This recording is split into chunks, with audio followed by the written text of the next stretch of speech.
কি চাই একজন মুত্তাকি হিসাবে, ইমামের কাছে কি চাই, আমি সেইগুলোই কথায় উল্লেখ করব। হকের কথা বেশি বেশি বলতে হবে। হকের কথা তো আপনারা বলেন, নামাজ আদায় করলে তারপরে জান্নাতে যেতে হবে, জাহান্নামের ভয়, এগুলো যেমন আসছে, আমাদের মসজিদগুলো থেকে, খুতবাগুলো থেকে যেন এমন আওয়াজ আসে, কিভাবে আমাদের দৈনন্দিন জীবনগুলো সুন্দর হয়, কিভাবে আমাদের মধ্যে সত্যবাদিতা যেন আশ্রয় করে, কিভাবে কোরআনের সমস্ত আদর্শ যেগুলো সুদ ঘুষের বিরুদ্ধে যেন আওয়াজগুলো ওঠে। জোরে বলতে হবে, জোরে বলতে হবে। অনেকে শুনবে, অনেকে শুনবে না, এর ভিতরে অনেকে শুনবে। ইংরেজি এক কবির ছোটবেলায় একটা কবিতা পড়েছিলাম, সেটার একটা থিমটা একটু আপনাদের জন্য বলি, যে হেনরি ওয়ার্ডসওয়ার্থ লংফেলো তিনি একটা কবিতা লিখছিলেন এরকম, যে I shoot an arrow into the air, it fell to earth, but মানে এরকম যে উনি একটা তীর ছুঁড়ে মারছেন, বাট নিউ নট হোয়ার, একটা তীর ছুঁড়ে মারছেন, কোথায় যে উড়ে গেল উনি আর খুঁজে পেলেন না। তারপরে উনি আরেক জায়গায় কিছু দূর এসে বলছেন, I breathe a song into the air, it fell to earth, knew not where. আমি একটা গান গেয়েছিলাম, বাতাসের ভিতরে একটা গান গেয়েছিলাম, সেই গানটা কোথায় হারিয়ে গেল, আর কোনোদিন তার পেলাম না। তো তারপরে উনি মনে করলো যে বোধহয় আমার তীরটা হারিয়েই গেল, আর কোথাও খুঁজে পাওয়া গেল না। আবার সেই যে গানটা নিজের মাধুরী মিশিয়ে যে গেয়েছিলাম, এটাও বোধহয় কারো চিত্তে বোধহয় কোনো দোলা দিল না। পরে উনি শেষে বলছেন, long long after words I found the arrow into an okay. অনেক দিন পরে আমি দেখলাম যে বনের একটা ওক গাছের ভিতর আমার সেই তীরটা বিদ্ধ হয়ে আছে। আর সেই যে গানটা, the song from beginning to end I found in the heart of one of my friend. এবং আমার সেই গানটা আমার এক বন্ধু একটা প্রথম থেকে শেষ পর্যন্ত তার হৃদয়ে গাথা হয়ে গেছে। তো এটা বলার উদ্দেশ্য এরকম যে আপনি আপনার বলা থামাবেন না, কারো না কারো চিত্তে দোলা দিবে।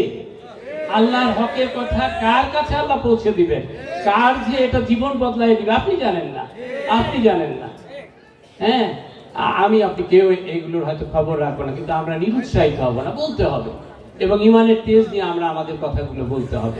এই কথাগুলো যত জোরালো ভাবে আমরা বলতে পারবো, সমাজ তত দ্রুত সংশোধন হবে।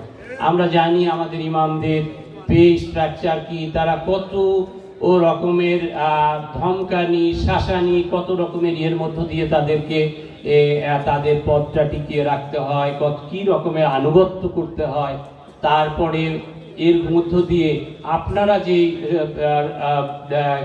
আদর্শ, যে দৃষ্টান্ত সমাজে সৃষ্টি করেন, এটা তো অন্য কেউ করতে পারে না। আমার মতো স্যুট প্যান্ট পরা লোকজন, হাই স্যালারি স্ট্রাকচারের লোকজন গাড়িতে চলে, করে, তারপরে সে কেন অবৈধ উপার্জনের দিকে ছুটে যায়? কেন যায় বলে?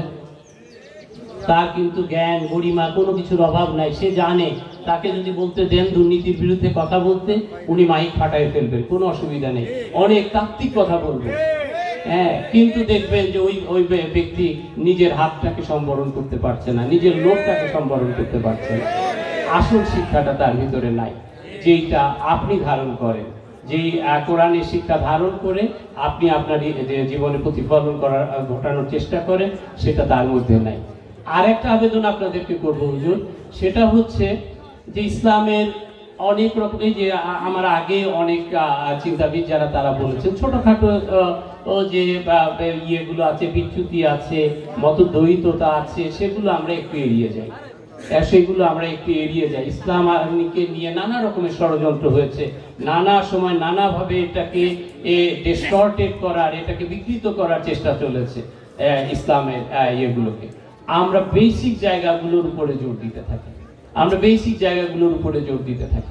আমরা সত্য মিথ্যা কথা বলবো না, মুখেও বলবো না। আমার একটা অভিজ্ঞতার কথা আপনাদেরকে বলি। আমি 2003 সালে কসোভো মিশনে গিয়েছিলাম। সেখানে ওরা একটা কমিউনিস্ট কান্ট্রি ছিল, সেখান থেকে মুসলিম অধ্যুষিত কসোভানরা স্বাধীনতা লাভ করছে। ওখানে একদিন থানায় খবর আসলো যে একটা শুটিং ইনসিডেন্ট হয়েছে, একটা গুলির ঘটনা ঘটছে। তা আমরা ছুটে গেলাম।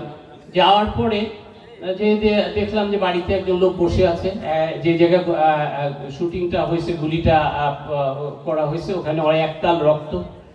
আর বাড়ির ভিতরে যে লোকটা এটা ঘটাইছে তাকে ডাক দেওয়ার সাথে সাথে উনি বেরোয় আসলো, বললো যে এটা কে করেছে? তা বলছে আমি গুলি করছি। কেন তুমি গুলি করছো? বলো যে গুলি করছে যে সে তার আপন ছোট ভাই। বলছে ও আমার কথা শুনে না, আমার বাড়ির সামনে দিয়ে রাস্তা নিবে, আমি বলছি পেছন দিয়ে নাও, সে নেয় না, কথা শুনে না, বেয়াদব, আমি গুলি করে দিচ্ছি। তুমি গান পাইলা কোথায়, বন্দুক পাইলা কোথায়? I was A freedom fighter, আমি তো এই দেশে মুক্তিযুদ্ধ করছি।